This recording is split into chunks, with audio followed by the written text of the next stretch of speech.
මහා සම්මත මනු රජුරුවන්ගේ ඉඳලා පහළට ගලාගෙන එන අපේ රටේ රජ පරම්පරාව දෙකට බෙදලා වැට ගැහුවේ මහා වංශය. මහා වංශය තමන්ගේ කතාව පටන් ගන්නේ විජය කුමාරයාගෙන්. වැටෙන් මෙහාට ආපු විජය කුමාරයාට පස්සේ රාජ පරම්පරාව තමයි අපේ කියලා හිතුණත් වැටෙන් එහා පැත්තට ගිය අපේම වෙච්ච අනිත් රාජකීය පරපුර ගැනත් හොයලා බලන එක වැදගත් වෙන්නේ බෙදෙන්න කලින් ඒ ඉඩමත් තිබුණේ අපේම වෙලා නිසායි. ඉතින් මේ වැට දෙපැත්තේ තියෙන ඉතිහාස කතන්දර දෙකම ගැන ඉගෙන ගන්න, හදාරන්න, හැඟීමක් ඇති කරගන්න සහ දැක බලා සතුටු වෙන්න සුදුසුම ඉසව්වක් හොයාගෙනයි අද අපි හද බැඳි මම්පෙත දිගේ පියමනින්න උත්සාහ කරන්නේ. මරදන් කඩවල හන්දියෙන් හැරිලා මගතොටේ හමු වෙන අයගෙනුත් අහගෙන සුවිසල් වැව් බැමි උඩින් ගම්මාන මැද්දෙන් කෙත්බිම් ළඟින් යන්නට තියෙන මේ මාර්ගයේ අවසානයේ සටහන් වෙන්නේ මානෑව කන්ද පුරාවිද්‍යා රක්ෂිතය ළඟින්. සුන්දර වැව් තලාවක ගෑවි ගෑවි තියෙන නිහඬ තුරු අරණක සිහිල ලැබමින් වැජඹෙන බිමකින් නතර වෙන මේ අපේ මාර්ගය එතන ඉඳලා ආරම්භයක් දෙන්නේ පයින් ඇවිදගෙන යා යුතු අඩිපාරකටයි. මේ අඩිපාර දිවෙන්නේ තවත් මීටර කිහිපයක දුරකට විතරක් වුණත් එතනින් එහාටත් යන්න හිතනවා නම් වනාන්තර පීරගෙන ගස්ගල් දිගේ බඩ ගාගෙන අපිට ගොඩ වෙන්න පුළුවන් මානෑව කන්ද ඉස්මත්තටම. ශ්‍රාවනා රජතුමා තමන්ගේ භාවනා කටයුතු ආදී මානසික අභ්‍යාස පුරුදු පුහුණු කළායයි කියන මේ කන්ද එදා හඳුන්වලා තියෙන්නේ නීලගිරිය විදිහටයි. ඒ නීලගිරි පර්වතය වහගෙන අදටත් පැතිරිලා තියෙන මහා වනාන්තරේ රාවණා රජුරුවන්ගේ ඔසුයන කියලා කියන කතාව ඇත්තමයි කියලා හිතෙන්නේ මේ කැලේ ඇතුලේදී ඇඟේ ගෑවෙන හැම ගහක් වැලක්ම පාහේ වටිනා ඖෂධ වර්ගයක් වන නිසායි. ಭಾರತයෙන් ආපු ආක්‍රමණිකයෙක් නිසා රකුන් ගිර හෙවත් අද අපි දන්න රිටිගල අතෑරලා තමන්ගේ ස්වාමියා වෙච්ච මහානාම රජුරුවොත් කැන්දාගෙන නීලගිරියට එන්න රත්නපාලි බිසවට සිදු වුණේ ඇය පෙරදුණු නිසා නෙවෙයි. රාවණ පරම්පරාවේ මහා දැනුම් සම්භාරයක් එකට ගොනු වෙච්ච මුණමුර ඍෂිවරයාගේ පුස්තකාලය ගිනිබත් කරපු ඒ ಭಾರತೀಯ ආක්‍රමණිකයා වෙච්ච උර්දාන් නීල විඩුව මරලා දැම්ම ඇයට රකුන්ගිර අතහරින්න සිදුුනේ ඒක යක්ෂයන්ගේ සිරිතක් සහ නියමයක්ව පැවති නිසායි.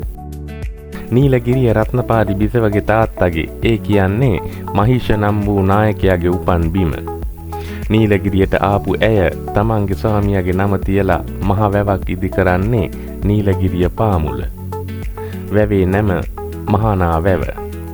පස්සේ ඒක කටේ දිවේ පහසුවට මානෑව වුණාම නීලගිරිය මානෑව කන්ද බවට පත් වුණා. පිළිගැනීම නොපිළිගැනීම කෙසේ වෙතත් අදටත් ගලා එන යක්ෂ පරපුරේ විශ්වාසයන්ට අනුව බුද්ධත්වයේ ලැබූ 7 වෙනි අවුරුද්දේදී බුදුරජාණන් වහන්සේ යකුන් දමනය කරන්න ලංකාවට වැඩියේ නීලගිරියට. ඒ වන විට නීලගිරිය හිටි යක්ෂ සේනාධිපතියා වුණේ මහා උද්දච්චකමක් වගේම කාටවත් බය නැති, කාටවත් යටත් වෙන්න කැමති නැති ඉතා මුරණ්ඩු ගිරිභද්‍ර සෙනෙවියයි. බුදුරජාණන් වහන්සේ යමා මහ පෙළහර පාල දමනය කළේ ගිරිභද්‍ර සෙනෙවියමයි. ඉතින් අපි අර කලින් කිව්ව මහා වංශේ වැටෙන් මෙපිටට පැන්නොත් මේ මානෑව කන්ද මුළු රක්ෂිතය පුරාම විසිරීලා තියෙන නෂ්ටාවශේෂ අති මහත් සියල්ලම අයිති වෙන්නේ අනුරාධපුර රාජධානිය මුල් යුගයේ වෙච්ච ක්‍රිස්තු පූර්ව දෙවන සහ පළවෙනි සියවස් අතර කාලයට.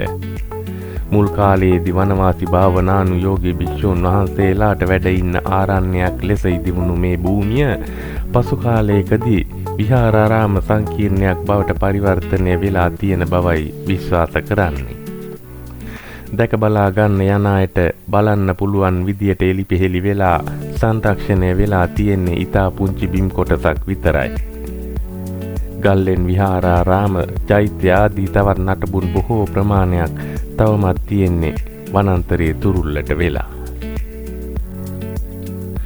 මානෑව කන්ද පාමුල තියෙන වැවක වැව්දිය පෑගි නොපෑගි ගිහිල්ලා ගොඩ වෙන්න තියෙන පඩිපෙළ අපිට ආරම්භයක් අරගෙන දෙන්නේ ක්‍රිස්තු පූර්ව පළවෙනි දෙවෙනි සියවස් වලට අයිති කියලා කියවෙන ඒ ආරාම සංකීර්ණය වෙත එළඹෙන්නයි. මිනිසුන්ගේ ශ්‍රමයෙන් හැදුවා වගේ පේන ඒත් ඇත්තටම ස්වභාවික ගල් තලාවක් පෙත් මගක් වගේ හැදිලා දුර ඈතට විහිදෙන මේ මාර්ගයත් සෝබා දහමේ අපූර්ව නිර්මාණයක්. මෙතනදි විතරක්ම නොවි තව ඉහළට යන විටත් අපිට මෙහෙම ස්වභාවිකව නිමැවුණු පෙත්මන් දැක ගන්න පුළුවන්. අපි ඉස්සර වෙලාම නතර වෙන්නේ චන්තාගාරයක් ළඟ. මෙතනට පිවිසෙන්න උස් බිම් තරණය කරන්න ඕන වෙන්නේ නැහැ. චන්තාගාරයක් කියන්නේ අසනීප රෝගාබාධ තියෙන භික්ෂූන් වහන්සේලාට ප්‍රතිකාර කිරීම සඳහා ඉදිවුණු ඒ කාලේ රෝහල්. මේ වගේ චන්තාගාර අපිට රිටිගල අරංකැලේ හත්තිකුච්චි වගේ තැන්වලදී දැක ගන්න පුළුවන්. ඖෂධ වර්ග අඹරලා දියකල උණුසුම් ජලය පිරවූ තටාකයක බස්සවල ප්‍රතිකාර කරන්න උපයෝගී කරගත්ත ඖෂධ තටාකයත් එක එක ඖෂධ වර්ග අඹර ගන්න සුදුසු විදියට හදපු විවිධ හැඩයන්ගෙන් යුත් ඇඹරුම් ගලුත් අති විශාල කල්දේරම් වලට වතුර පුරවලා රත් කරන්න භාවිතා කරපු උදුන් වල අවශේෂත් මේ ගොඩ නැගිල්ල ඇතුළෙම දැක ගන්න පුළුවන්. මේ ගොඩ නැගිල්ලේ බිත්ති බොහොම ඝනකමට ශක්තිමත්ව හදලා තියෙන්නේ. අදත් ඉන්න එදත් හිටපු අලියතුන්ගේ ප්‍රහාර වලින් ආරක්ෂා වෙන්න විය හැකියි.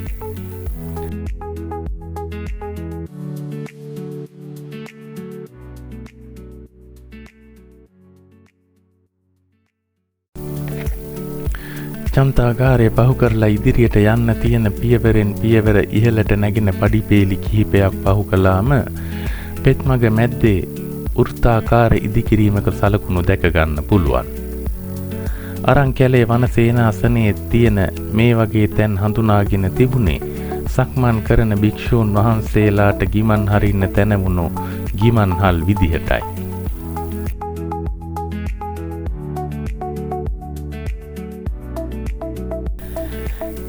ඒ ගිමන්හලත් පහු කරලා ඉදිරියට යන ගමන් ආයෙත් පහු කරගෙන යන්න තියෙන පඩිපේලි දිගේ ඉදිරියට ගියාම ආයෙමත් ස්වභාවික පෙත්මගක්. ඒ පෙත්මග දිගේ ටිකෙන් ටික ඉහළට යන අපිට ගල් තලාවක් මැත්තේ ඉදි කරලා තිබුණු තවත් ගොඩ නැගිල්ලක පාදම් ශිලා කුළුණු උළු කැබලි සහ ගඩොල් ආදී නටබුන් රාශියක් දැක ගන්න පුළුවන්.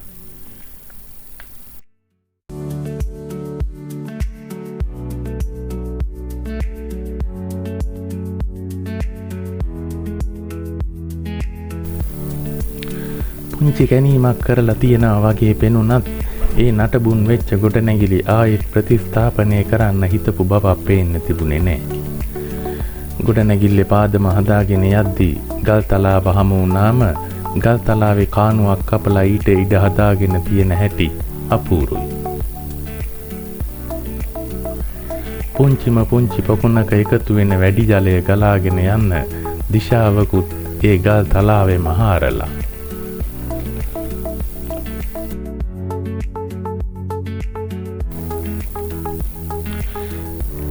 ඒ ගොඩනැගිල්ල පිටිපස්සෙන් තියෙන වනරොද ඇතුලේදී අපිට දැක ගන්න පුළුවන් වෙන්නේ තරමක් කුඩා බෝධිගරයක්.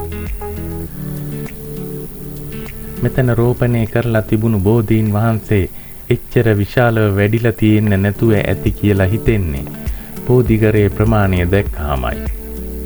සමහර විට පාදමට තියෙන්නේ තනි ගල් තලාව හින්දා බෝධීන් වහන්සේ බොන්සායි ක්‍රමයට වැඩෙන්න ඇති. අදටත් එතන තියෙන බෝධීන් වහන්සේත් බොන්සායි ක්‍රමයට හුරු වෙලා තියෙන වගකුත් බැලූ බැල්මට පේනවා.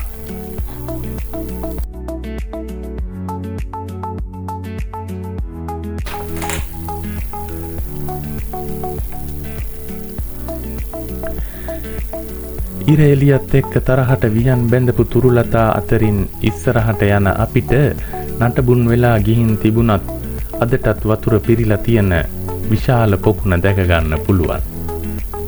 දන්න කියන අය කියන විදිහට මේ පොකුණ ලංකාවේ තියෙන සුවිශාලම පොකුණයි. හැබැයි උඩුගම්පොළ රාජධානියේ සකල කලා වල්ලභ රජතුමාගේ පතහ පොකුණ තරමට නම් විශාල නැති බව විශ්වාසයි. ශිලා කුළුණු වලින් සීමාව පිළිවෙලට නිමවලා තියෙන මේ පොකුණ භාවනානුයෝගී භික්ෂූන් වහන්සේලාගේ පෑන් පහසුව පිණිසයි නිර්මාණය කරලා තියෙන්නේ. 2-3000ක පිරිසකට වුණත් එකවර වටේ ඉඳගෙන නාගන්න පුළුවන් තරමටම මේ පොකුණ විශාලයි.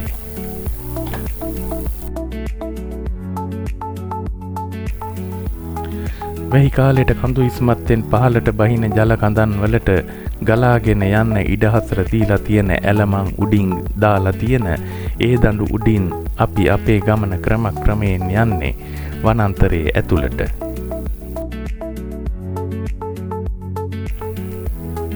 ඉස්සරහින් රුක්ගොමු අතරේ තනි වෙලා තියෙනවා වගේ පේන්නේ පදාන ගරයක නටබුන්.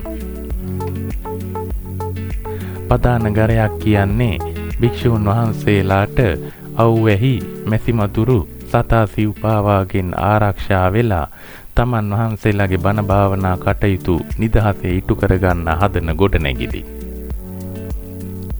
සුවිශාල ගල් කඳන් ලී පලනවා වගේ පලලා මේ ගොඩනැගිලි නිමවන්න උපයෝගී කරගෙන තියෙන අයුරු විශ්මය ජනකයි. පිහිටි පොළොවට වඩා උස් වෙන්න හදලා තියෙන පාදම මැත්තේ බිත්ති ගොඩනැගිලා තියෙන්නේ. බිත්ති ගඩොලින් ඉදි වෙලා, සැකිල්ල ලීයෙන් නිම වෙලා, වහල උළු වලින් හෙවිල්ලලා තිබී තියෙන බව වටා පිටාව පිරික්සලා බලන විට තේරුම් ගන්න පුළුවන්. සමහර විට ගොඩනැගිල්ලේ පාදම වතුරෙන් පුරවලා තියෙන්න ඇති කියලා හිතෙන්නේ අරන් කැලේ පදාන ගර හදලා තියෙන ආකාරයට තරමක් සමාන නිසයි. එහෙම වතුර පුරවන්නේ උණුසුම් කාලෙට කුටිය ඇතුලේ තියෙන උණුහුම අඩු කරගන්න සිසිලන උපක්‍රමයක් විදිහටයි. ටිකෙන් ටික පෙත්මම් මැකි ගිහින් ඉවෙන් වගේ හොයාගෙන යන්න තියෙන අඩිපාරවල් දිගේ ඉස්සරහට තියෙන හැම පියවරක් පාසාම දකින්න ලැබෙන්නේ කටුමිටි පහරවල් වලින් ගුටි කාපු පාෂාණ කොටස්. ඒ පාෂාණ කුට්ටි ඒවායේ ස්වභාවයෙන් ටිකෙන් ටික වෙනස් වෙවි යන රටාව හඳුනාගත්තොත් මේ හැම ඉදිකිරීමක්ම සිදු කරන්න කළුගල් ලබාගත්ත කළුගල් පලාගෙන එක හැඩයට මට සුමට කරගත්ත ඒ ගල් වැඩපොළ කැලේ මැද්දෑවේ අතෑරලා දාලා තියෙනවා දැක ගන්න අමාරු වෙන්නේ නෑ. පළලා ඉවර වෙලා අතෑරලා දාපු සුවිසල් ශිලා කදම්බත් ගහන මිටි පාරවල් වැරදිලා බලාපොරොත්තු වුණ හැඩයට නොකැඩුණු පාෂාණ කැබලිත් මෙතන තියෙනවා.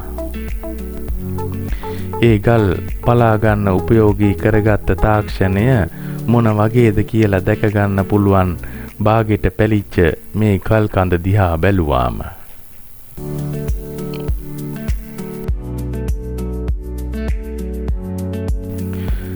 මේ ගල් වැඩපොළ දැක්කාම අපිට හැඟෙන්නේ සියලුම වැඩ ඉවර කරගන්න බැරි වුණු පරිශ්‍රයක සලකුණු. ඒ කියන්නේ මේ ආරාම සංකීර්ණය තව දුරටත් සංවර්ධනය කරන්න සැලසුම් තිබුණත් ප්‍රතිපාදන නැතිවීම හරි සංවර්ධන කටයුතු වලට බාධාවක් වීම හරි කියන හේතුවක් නිසා ඒ සියල්ලම ඇන හිටලා.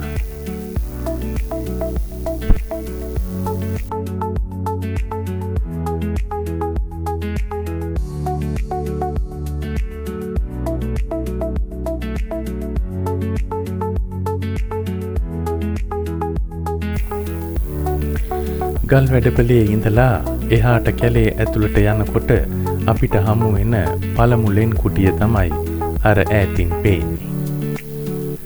ඒ ඉදිකිරීම් කොයිතරම් ලස්සනට තියෙන්න ඇතිදයි කියලා හිතෙන්නේ මේ දිහා බැලුවාමයි. ගලින් ගල පිළිවෙලට තියලා බර සහ පීඩනය සමානව බෙදෙන විදියට සකසලා හදපු මේ ආරුක්ව අදටත් තියෙන්නේ හදන්න ගත්තු එක ගල් කෑල්ලක්වත් තවමත් නොගැලවී. බිත්තිත් කපරාරු කරලා සුදුහුණු වලින් පිරියම් කරපු ලක්ෂණ තවමත් පේන්න තියෙනවා.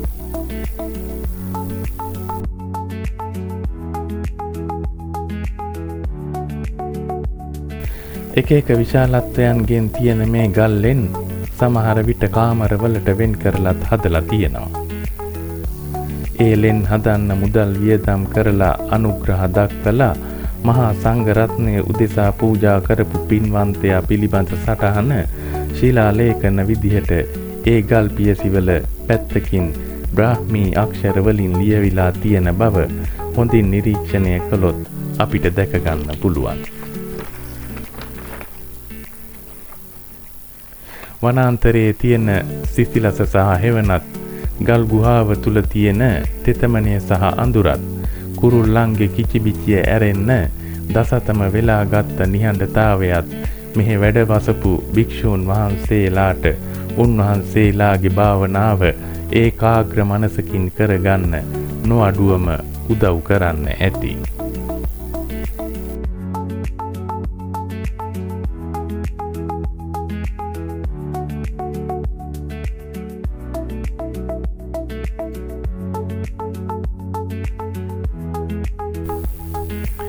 මේ ප්‍රදේශය තවමත් වනාලි ගැවසෙන රක්ෂිත භූමියක් නිසා මෙහි සංචාරය කරනවා නම් එන්න හොඳම වෙලාව වෙන්නේ උදෑසන කාලේ. හැන්දෑව වෙන්න පටන් ගන්නකොට ඒ අය ටිකෙන් ටික කැලේ ඇතුලේ ඇවිදින්න ගන්න බව අපිටත් දැනුනේ කැලේ ඇතුලේ අතු බිඳෙන හඬවල් අලි වසුරු සහ පිය සටහන් වලින්.